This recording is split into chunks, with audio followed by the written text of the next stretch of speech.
Alright, it's been a minute since I've shown you any progress. So this is what we got. What I've done is did a few modifications on my original framing. Redid the back end here, a little thinner wood.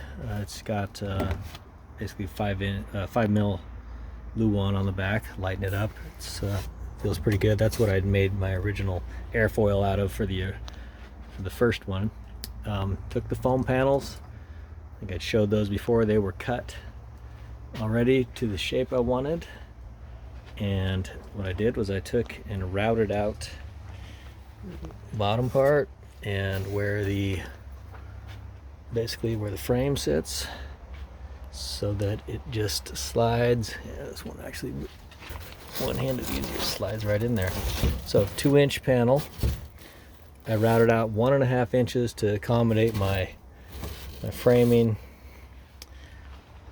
and it came together real nice and solid. Even taking out 1.5 inches where those studs are. When I picked up the foam, didn't really have any more flex than it normally did. This stuff's pretty rigid, and once it's glued to these studs, that should be just as solid as it ever was. Anyhow, that's what we got. And then my roof will just be pretty much glued right to this big surface here. Jump outside and show you what it looks like from the outside.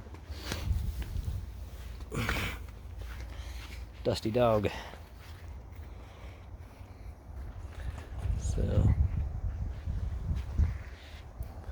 there it is. Now the front end is going to be different than this. It's not going to be square anymore. It's going to be cut out like this and shaped like the airfoil was. So this will be coming in at an angle right here, kind of like so the air will flow up and over. Doesn't really take off too much. It's only going to be about right here, coming back and up.